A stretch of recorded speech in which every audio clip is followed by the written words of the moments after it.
Welcome back, beautiful biscuits, to the Wholesome Feed. I hope you are having a glorious start to your day. I want to talk about back to homeschool hacks for mama, because let's make our life easier. Maybe you homeschool and work outside the home, maybe you work inside the home and homeschool. Maybe you are a fabulous unicorn who just exists in an infinite homeschool bubble. Aren't we all? But I wanted to share, if you are new here, hi, I'm Rose Kelly. I'm a romance and very naughty erotica novel writer.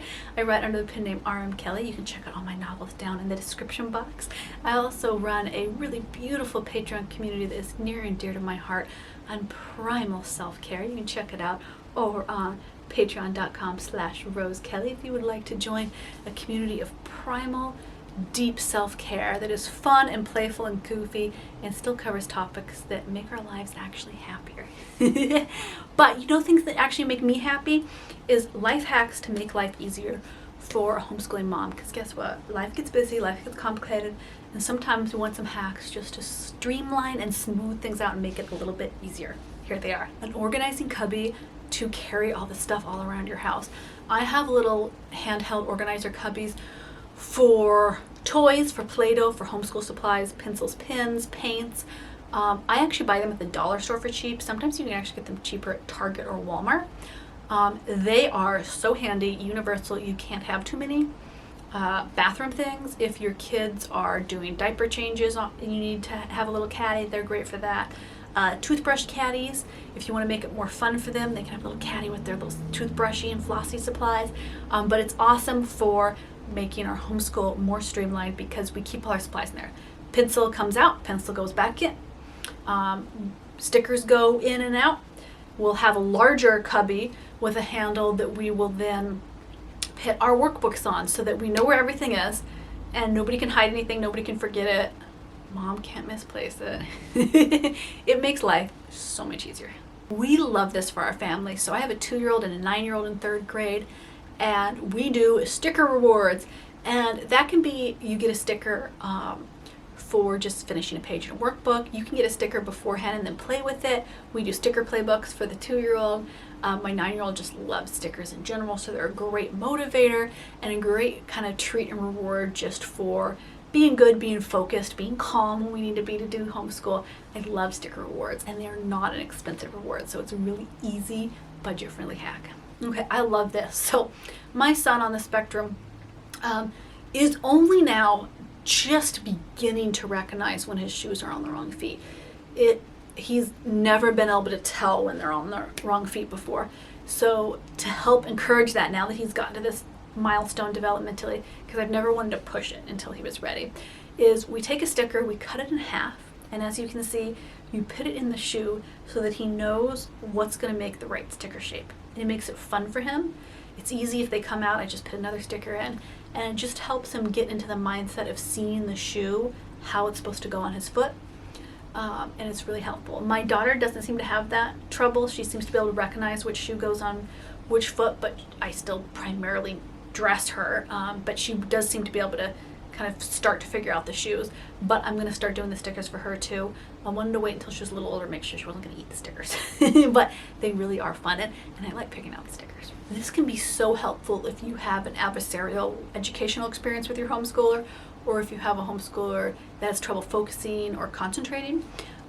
Get your little egg timer, whatever kind of timer you want. You can put a timer on your phone. That's what I do, so that my son can see the timer counting down. And he knows that this workbook page takes this amount of time, or this project takes this amount of time. And he knows to focus during this time that the timer's on.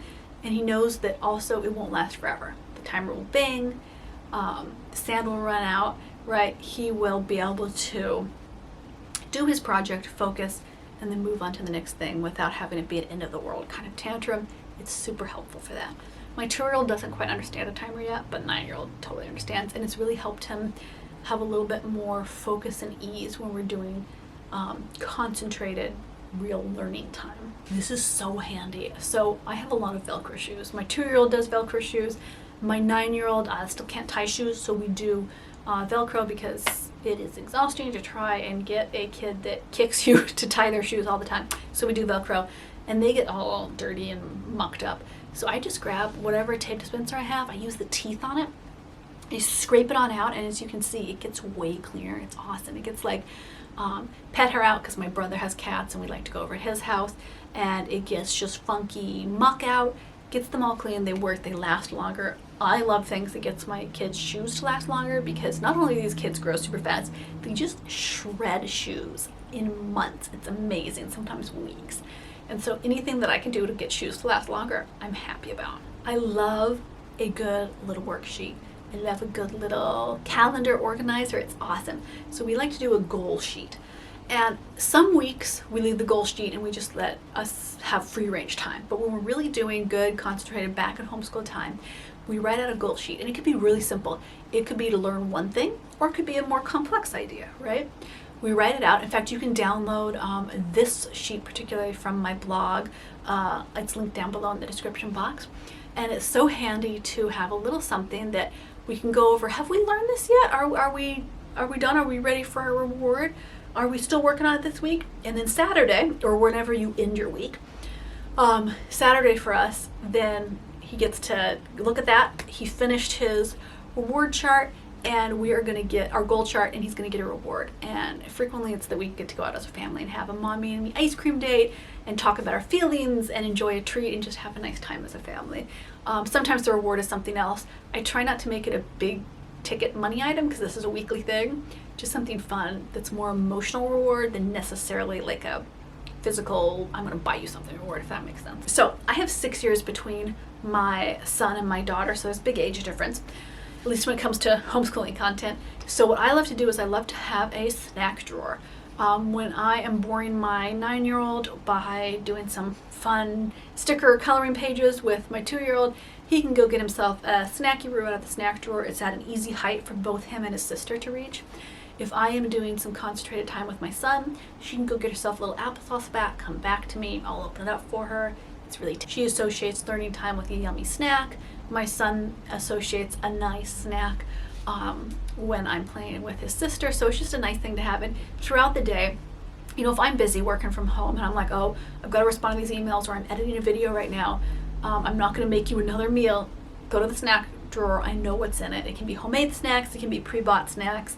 It's just easy for them to do, and it makes life a little bit simpler as we are back into the homeschool and work from home rule of it all, and you know, a little bit of chaos.